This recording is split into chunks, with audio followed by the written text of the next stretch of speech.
Assalamu alaikum and Ramadan Kareem, everyone. My name is Amina Barhumi. I'm the Advocacy and Policy Lead for the Muslim Civic Coalition. I'm so excited to be hosting today's episode of Civic Pulse podcast. Civic means society, and Civic Pulse looks at what's going on between our families, our neighbors, and our government. And every month, we connect with diverse influencers, changemakers, and leaders. Today, we don't just have any guest with us. My special friend from the great Buckeye State is here. Ohio State Representative Munira Abdullahi is a trailblazer in her own right, the first visibly Muslim elected official in Ohio State House. Speaking to her in Ramadan and Women's History Month is only fitting.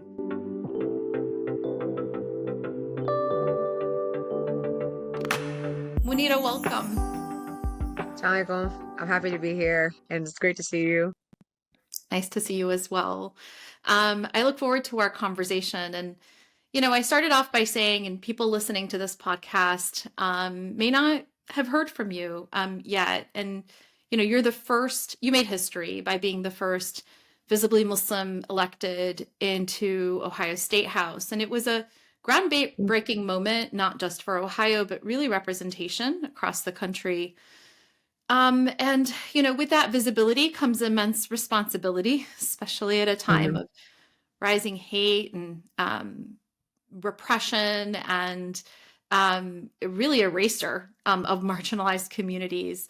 A lot is happening in Ohio and across the country. And so I want to start maybe by, you sharing with us what it means to be the first visibly Muslim representative in Ohio. What led you to this moment, particularly as a Somali, American, Muslim, Black woman? How does that shape how you lead and serve, especially in this moment? Yeah, well, my family fled Somalia before I was born, so they fled the Civil War, and I was born in a refugee camp in Kenya. And so we came to the United States when I was about 3 years old to Utah, Salt Lake City, Utah. And then moving over to Ohio when I was about 5. And I grew up really with this mentality, growing up with my parents who and myself were refugees. They were very young, and we were just, trying to navigate this new society and trying to figure out, what's what, being the eldest daughter as well. I had to, navigate that with them and sometimes for them. And that experience kind of, really solidified, I think, some of my leadership skills. And my parents were really special in a way because they were very passionate about community service and they always made time for it. My dad helped start a masajid in the area, and he was very adamant about it being a place for community and not just a place for worship. And so he offered all kinds of services. He started new madrasa programs for the youth. I saw people come in for, mental health support. They came in for marriage counseling. They came in for, their rent was due and they didn't have money. They would come to the masjid. So I got to watch as both my parents really like put all their time and effort and extra money, like what little they had, into this community space. And so I grew up among community leaders really. And so it felt natural for me to just kind of jump into that and try to do what I can for my community. And at some point, it just led to me realizing that politics is, it's local. Everything in our life is dictated by politics. And I'm not seeing anybody that looks like me dictating that, and nobody that looks like our community, no one that represents us, dictating that in any spaces of importance. There was no Muslim elected officials that I could see of in our state at that time, and so the opportunity came, and I said, "What the heck? I'm gonna go for it. I'm gonna try to be that person myself." And subhanAllah, alhamdulillah, I won with the support of my community. It was really like felt like a calling. Allah was calling me to this, and it felt so much easier than I expected it to be. And then I came into this space, the Ohio State House, the most corrupt state house in America. So it is an experience every day, especially my first couple years, my first term. It was all about how am I representing Islam, because these guys have never seen a Muslim before, probably. And, how am I conveying myself as the first visibly Muslim person they probably have seen? And they really didn't know what to do with me, honestly. So it was an experience. It was very interesting, and it is something, like you said, the being the first is very heavy. You have to think about how you come across at all times. because the way you act is the way they're going to solidify your community in their head. Yeah. Thank you for sharing those stories and reminding us of that moment. It's much different being able to view it from the outside, and being proud of it. But then when you're living every moment, that responsibility is in every interaction, every vote, how you carry yourself. May Allah reward you immensely for that and what you continue to do, inshallah. I want to bring up something very deeply personal to you. And I want to bring it up because it continues to be juxtapositioned with the continued environment that we live in around hatred. Um, your grandfather was a victim of the Christchurch shooting in New Zealand that was fueled by Islamophobia and white supremacy.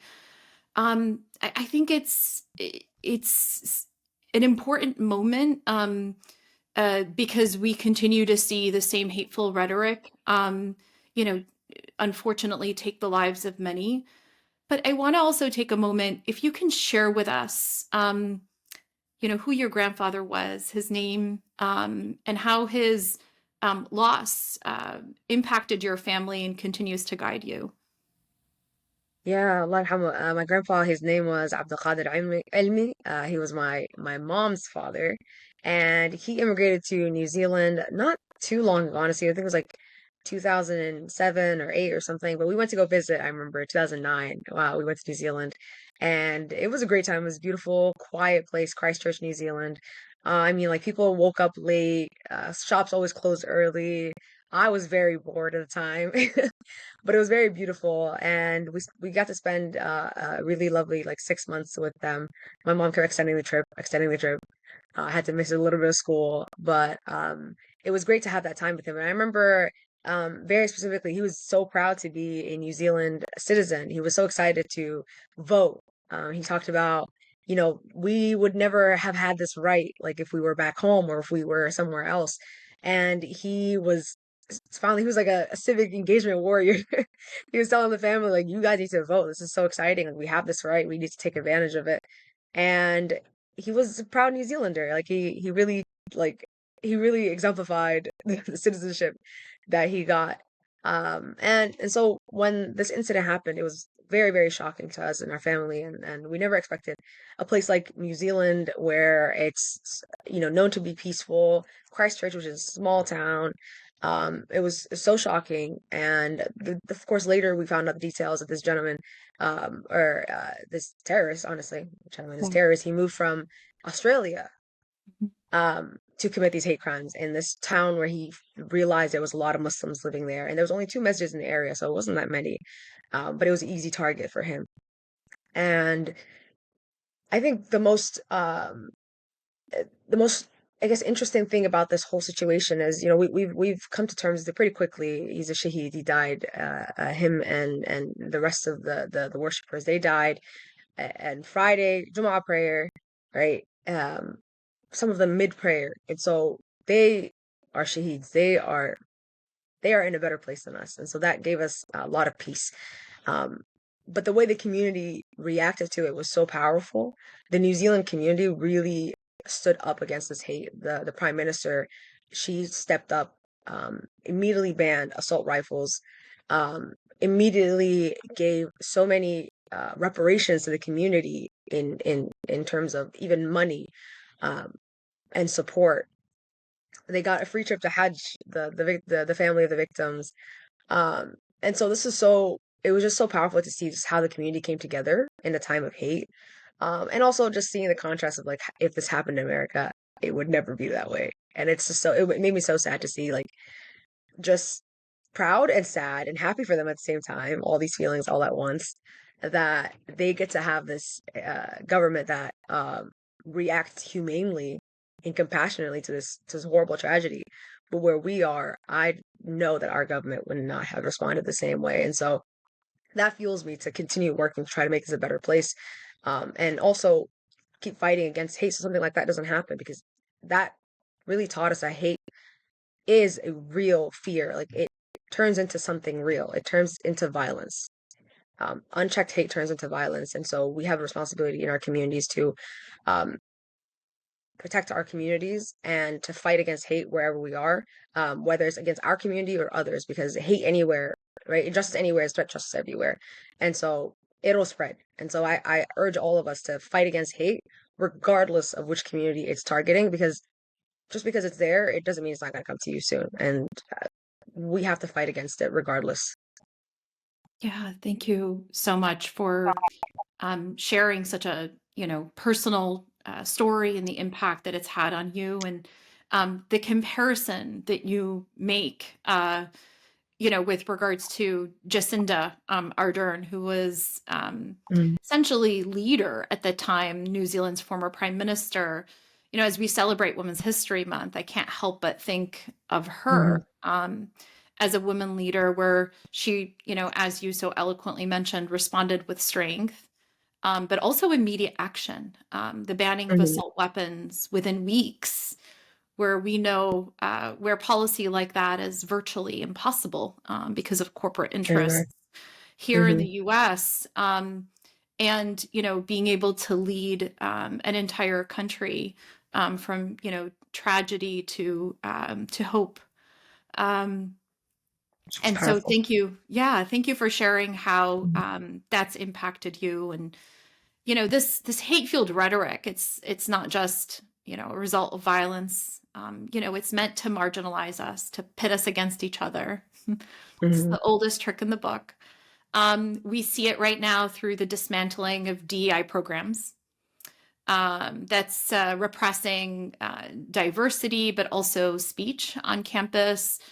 It's not just an Ohio issue, it's a national movement to essentially Mhm. silence conversations about race, faith, and justice. But DEI is also about who we are, right? It's suppressing our stories. Mhm. It's attacking what we learn. It came in the form of anti-CRT and anti-book bans, and now we're seeing it sort of with a new name and a new title.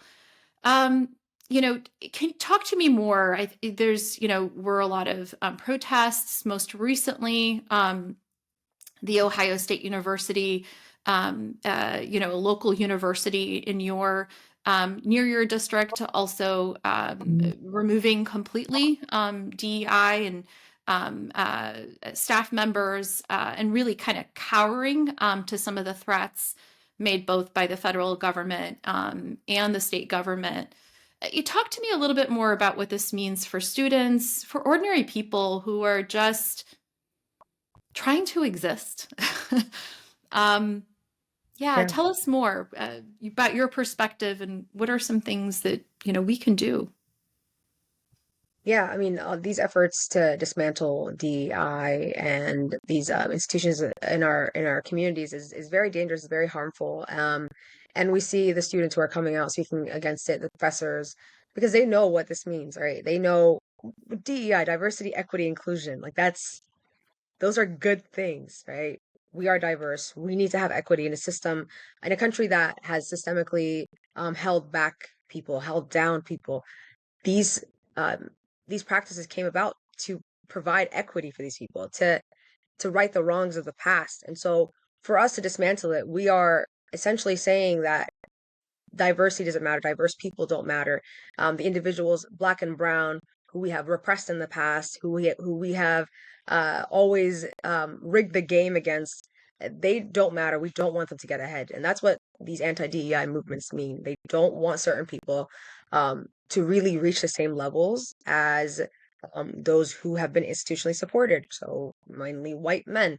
DEI includes women, right? We forget that it includes white women.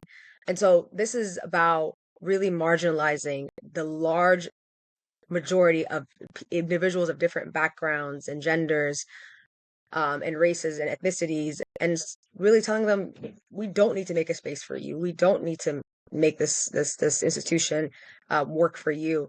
And so it's harmful. It's dangerous. And it seeks to really break down our society and tell everyone that they're not welcome, right?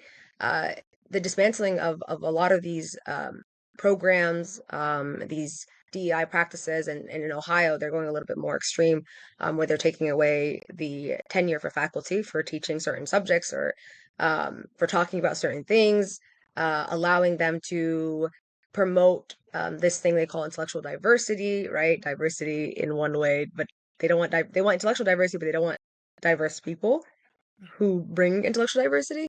Makes you wonder what is intellectual diversity, right? And we know what intellectual diversity means in their mind. It means allowing students to really say what they want to say. If they want to say the Holocaust never happened, if they want to say slavery was good, if they want to say all these horrid things, that's their intellectual diversity. And professors are going to be forced to take that into account, or else they can be reported. So this is deliberately creating a harmful society for us, and it has the potential to have terrible repercussions. And we just talked about fighting against hate. This is literally promoting hate and protecting it. This is about protecting hate speech. These bills are coming out in Ohio, at least. And so for us as a community, what we need to do is, one, we need to hold our institutions accountable, because we're seeing institutions like Ohio State University, which is my alma mater, University of Cincinnati, et cetera. They are complying even before the bill has been passed. They are, listening to these federal executive orders preemptively before they even try to fight it. And so they're really not showing that they're for their students, their faculty. They're not here to protect us. And so we have to hold them accountable, because these institutions are there to serve the population, right? They're here to serve the students. The professors make these institutions run. And so I think it's time to take next steps. Because the protests, while they have been powerful and amazing, these institutions are showing that they do not care. Like, the admin is showing they do not care. And so next step is, honestly, I think, boycotting, not attending classes, not teaching. Economic boycotts have been one of the most powerful, if arguably the most powerful ways of resistance, or forms of resistance, as we've seen in the civil rights movement. And so I think it's time to really hit them where it hurts, which is their pockets, because they're not listening otherwise. The Senate passed it, and it was their first bill, the first bill they passed, in this higher education destruction act. And it is now in the House, even though it's budget season, where we usually hold off on big bills. And so it shows how much of a priority it is for them. And so we need to fight back in a way that really impacts them. Yeah, that's a lot. Yeah. For those listening, Ohio is also a supermajority state, Mhm. controlled by the same party in all chambers, both the executive branch, within the state legislature, and the Supreme Court. And then as well with the Ohio Supreme Court. Um, and Ohio is a very highly gerrymandered state, where Mhm. it's already challenging to be able to galvanize and organize and build power.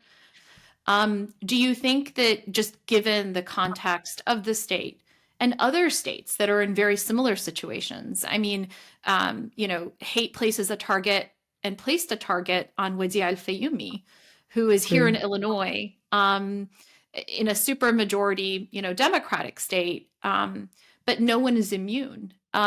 So tell me more about, the environment that place is, where you're at, but also the impact more broadly, and are there any organized movements Mhm. that are economic specific that you are hearing of, where people can plug into? Yeah, I mean, well, one, after, we tried to fight against the gerrymandering in Ohio, in the last election, and we lost, due to, just deceptive tactics by the Republican supermajority, changing the ballot language, making it very hard for people to access the ballot box, like you said. And I really thought after that loss that energy would go down, organizing would kind of, I don't know, simmer a little bit. But I was honestly pleasantly surprised to see people really rise up, and really use that anger, to come back stronger. I've seen new organizations even pop up. And even with this bill, right, we fought against it last year. I expected some fatigue, but 1,000 people came to testify against it while they only had 19 people that testified for it, which, by the way, when I asked the sponsor, he said it's not a popularity contest. We don't legislate for the majority of people. Of What happened course. to majority rule, right? What happened to majority rule? It's crazy, literally saying we do what we want. Yeah. And it's really powerful to see people are still fighting back, and they're fighting back even harder than ever. In terms of economic boycotts, we saw on the 28th there was a countrywide kind of stay at home, don't buy type of economic strike. And I've seen some movements pop up on Substack and on social media where they're trying to organize a nationwide strike, and I'm trying to follow them. There's a couple of different ones. I guess I think that folks are still trying to get organized. So I urge you to kind of look into those. I can't really tell you what all of them are. I think 5031 was a 5030 was a group that organized like nationwide Yes. protests. There were people protesting for hours at the State Wow. House yesterday, just marching, circling around on Tuesday. And so those, I think those will continue gathering heat, and they'll keep snowballing into something bigger. And so, yeah, so find these local organizations, find these, follow these national orgs as you see them, and join the movement because we need every single one of us because we do outnumber them. It's just a matter of us actually stepping up and stepping out. But I'm very pleasantly surprised to see folks are coming outside. They are speaking up. My email box is full, right? Of people just, trying to tell me, don't vote for this bill. I'm like, I absolutely will not. And so yeah, the energy is so much better than I expected. Yeah, well, that's beautiful. And that's what's needed at the end. That Mhm. uh, you know, constituents, citizens, ordinary people are wide awake, and they'll make sure that their voices are heard in any way, shape, or form. Yeah. We're in the month of Ramadan, and you've began a tradition at the Ohio State House. Speaking of diversity, equity, and inclusion, and creating a space in which the State House is the people's house. Tell me more about the annual iftar, and the tradition you began and why it's so important, not just in this moment, but what it means for the future of American Muslims in general, to make spaces, to break bread, and to ensure that they're part of, building civic power. Yeah, definitely. My favorite thing about being a legislator right now, my first year, I decided, before Ramadan started, that it was time to have a iftar in the State House, something that, as far as I know, has never happened before. And I remember reaching out to you and your team, and you guys were so helpful and supportive, and helped make that dream come true. And it was so beautiful. We had individuals from across the state come. We were very deliberate about how we welcomed leaders who've been working in their communities and have never been welcomed to the State House before, have never been to the State House before. Imams, organizers, teachers, right? Just community leaders, even elected officials to see that just how diverse and how big our community is, and allow them to break bread and break fast inside the State House, where a lot of times the perception is negative. Like a lot of things that happen in this place is negative, right? Some of the folks, if they have been there, like the student organizers, they were there. They're usually there in not so pleasant circumstances, and so it's been very beautiful to be able to host that State House Iftar every year since. We just hosted our third annual. And this year I opened it up to more of my colleagues. Before I kind of was very stringent on who I invited. I wanted the space to be just very comfortable and open for Muslims and for folks who are allies, very strong allies. And then this year I was like, you know what? I need to do a little more dawah with it. So I opened it up a little bit more, and my colleagues were so pleasantly surprised, and some of them were like, "This is the best food I've ever had. It's the best religious event I've ever been to." Right? They're too used to other types of events, and they've never been to a Muslim event before, and and honestly, they were so impressed. I was surprised at their response. We had a student organizer emceeing, Layla Sheikh, the founder of SJP, University of Cincinnati, Student Justice with Palestine, and she was making some very anti-establishment jokes. And I was like looking at my colleagues to see their responses. They were laughing. They're like, "Ah, only at your events would this happen." And it was very refreshing for them as well. And it was refreshing for the community. And a lot of people came up and said, it's really beautiful to be in this space together peacefully for once. And it's been a beautiful tradition. And I'm very happy to have started it and to have started it with you guys, you and your team, Amina, and to continue it for our community and for others to really watch and see how we truly are with one another. May it continue for decades to come, inshallah. Inshallah. And, I recall when asked the question on that first year, who has been in the State House before? The majority were Mhm. not. And so I think it's, as you're sharing too, I see how much you continue as a leader to facilitate a space, to open doors for others. And that's really powerful for a leader to do. And not all leaders that are in these positions do that. But I think it speaks to, you know, uh, your courage, your leadership, in a way that's really authentic and genuine and grounded in the community that raised you, but also the responsibility of including everyone, because that's what we're called on to do in our faith. Um, Tell us in closing, as we wrap up, what's your vision? You talked about facing these challenges with hope and courage. What's your vision for a more just and inclusive future for, our country? Yeah, honestly, this really that ties into the theme of the our last iftar as in al usri yusra, with hardship comes ease, barely with hardship comes ease. And I reminded the crowd, like this ease that comes, it comes through us, right? It's not always just, a miracle, so everything works out on its own. The ease is us, and we should be striving to be that ease. We are that ease for our community. We are that ease for our neighbors, our family, our friends, ourselves.